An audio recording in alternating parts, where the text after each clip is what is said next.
like I say, man, always said it. It's not about the destination. It's all about the journey. Hello, Zermatt, Matterhorn Ultrax, toujours en direct, avec le plus sudiste des Anglais français ou l'inverse. Ne lui dites surtout pas que lui aussi s'est installé dans le Luberon. Donc Cigale, Tea Time, c'est pas vraiment Tea Time, c'est plutôt Beer Time. Cupcake, Brexit et Trail Running, on va voir. En tout cas, on a le plaisir et la chance d'être avec le vainqueur de la Sky d'aujourd'hui, Monsieur Andy Simons. Hello Andy. Salut. Comment ça va? Cheers. La bière, elle est fraîche, elle est bonne, elle descend bien. La bière cardinale à consommer avec modération. Bravo pour la victoire. Première fois ici à Zermatt. Conditions ensoleillées, 10 minutes de plus que le temps de 2020, mais quand même 5h20 et une victoire assez explosive. On te pensait plutôt sur la Sky Race, 25 km, même si c'est vrai que les 40 et les 70 km sont des formats que tu connais bien et que, que tu adores. Est-ce que tu as trouvé que le format de ce 49 km était adapté? Qu'est-ce que tu en as pensé? Tu nous as dit roulant. On va pas fâcher nos amis suisses, mais... Ouais, c'était plutôt roulant. Hein. Je dirais pas forcément que c'est un Sky. Hein. C'est vrai que la course extrême qui fait partie de la série mondiale de Skyrunning, c'est plutôt Sky. Après, on va pas mâcher les mots. Hein. C'était quand même beau. C'est ça, en fait. Précisons que l'interview se fait en français pour apprécier le niveau de vocabulaire de notre ami Andy, qui est tout simplement incroyable. If you like, I can talk English, but... Ok, we can switch whenever you want. Mais j'ai un petit accent. Bref, non, c'était super beau. Pourquoi est-ce que j'ai fait ça? Deux raisons en fait. Je reviens de blessure, donc je cours pas depuis longtemps. Je me sens plus à l'aise, un peu plus roulant, un peu plus long. Je me suis dit ça va mieux passer qu'un truc vraiment brutal, extrême.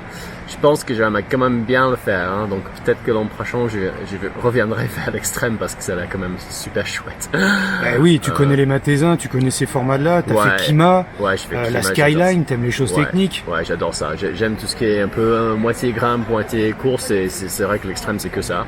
Alors que le Sky ça court, hein. Sinon on l'aurait pas fait en 5 heures, 5h pour 5h20 pardon pour 50 bornes, donc bon, la moyenne c'est pas énorme, c'est pas des trompe-l'œil, c'est pas une course de route, mais ouais, ça court quand même au milieu. Mais l'avantage c'est que on arrive à profiter du paysage, alors que l'extrême, je pense que c'est tellement extrême qu'on regarde 1 mètre devant nous pendant 3 heures ou 4 heures. Donc l'avantage, je pense qu'on en profite un peu plus, peut-être. Bon, on posera la question aux concurrents. Moi j'avoue que pas vraiment vu le paysage. Si, dans la montée au Gornergrat, sur la première côte, tu peux vraiment admirer parce que t'as juste à avancer et quand tu arrives en haut, c'est formidable. Sur la dernière montée du côté de Trift, tu peux aussi voir le Cervin, mais il y a moyen de prendre une pierre. Bon, mais en effet, ça court. Toi qui es vraiment performant, donc on l'a dit sur les 40 et les 40 du sud de la France, hein, les Ventoux, les Hugolins, les Sainte-Baume, les Galinettes. Il est chantant son accent du sud à Andy. J'ai pas un accent de France, je dis pas pain.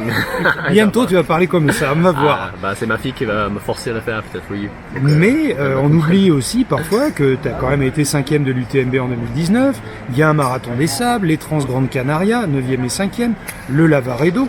Est-ce que tu navigues à l'instinct, au plaisir sur des formats de course, ou est-ce que c'est vraiment une planification en se disant je vais faire le Matterhorn parce que il y a ça avant et ça après?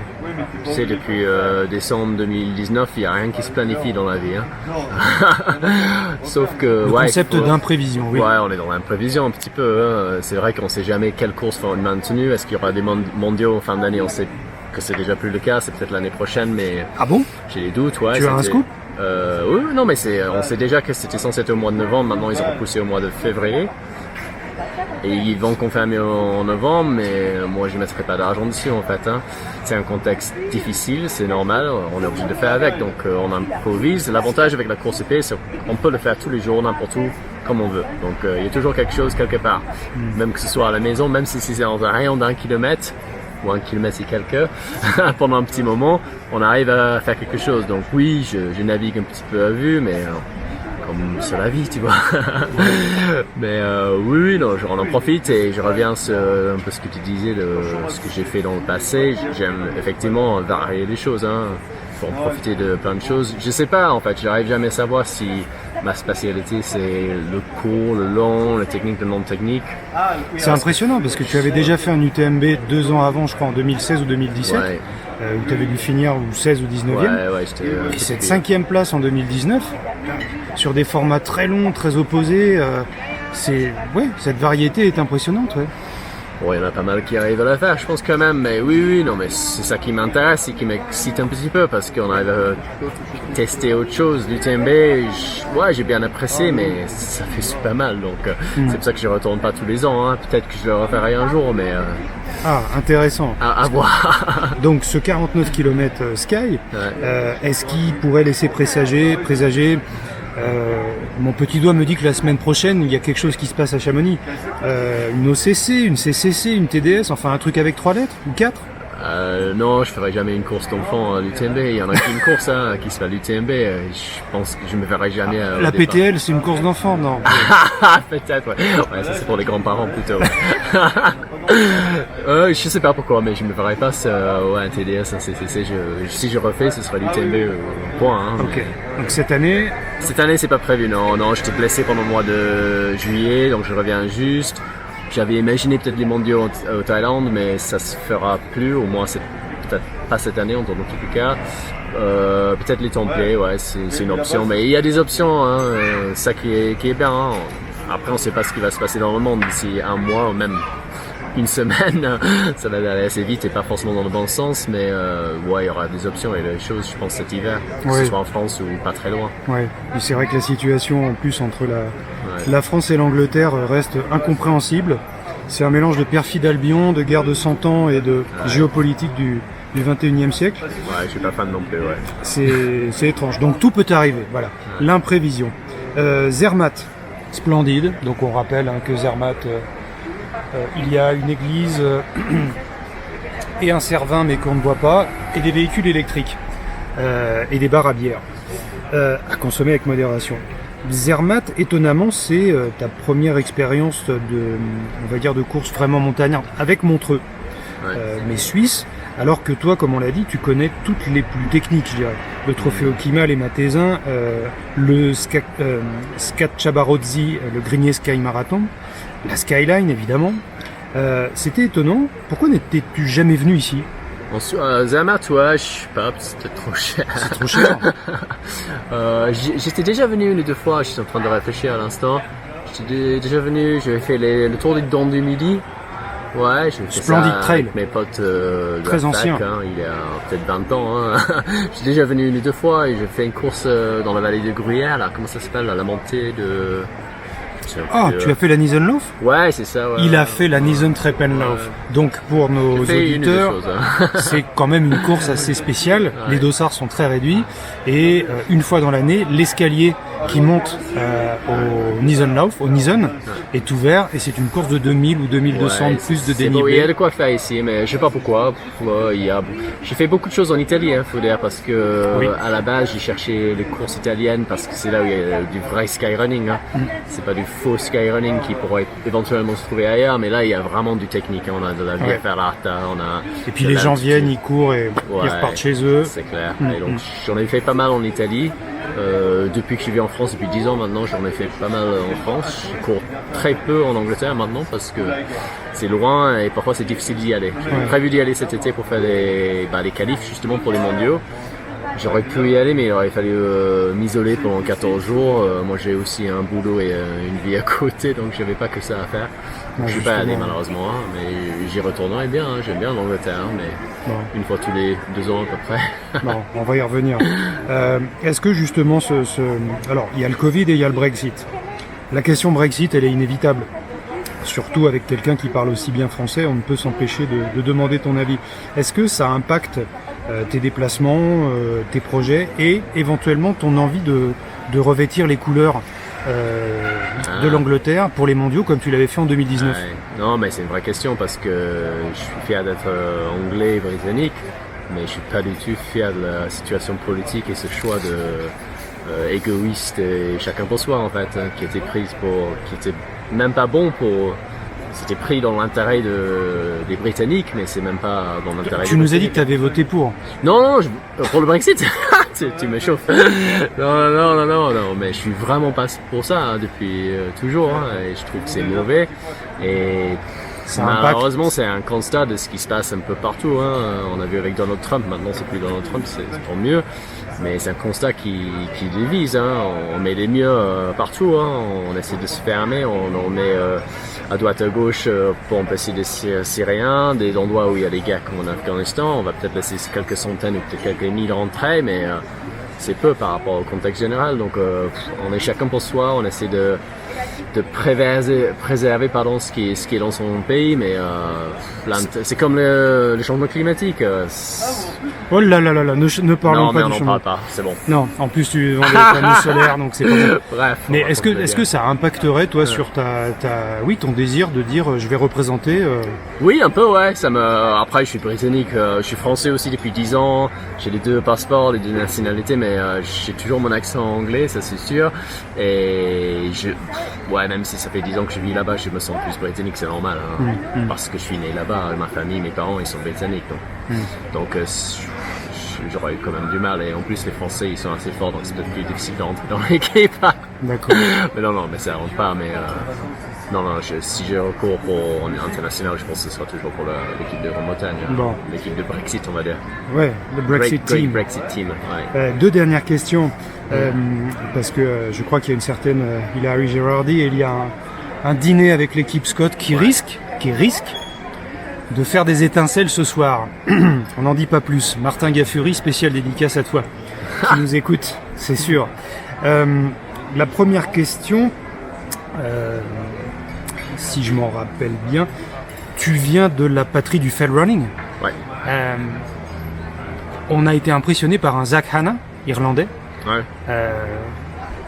Déjà parce qu'il est très rouge de peau, et qu'il est tout simplement incroyable humainement et sportivement, c'est vraiment quelqu'un d'impressionnant.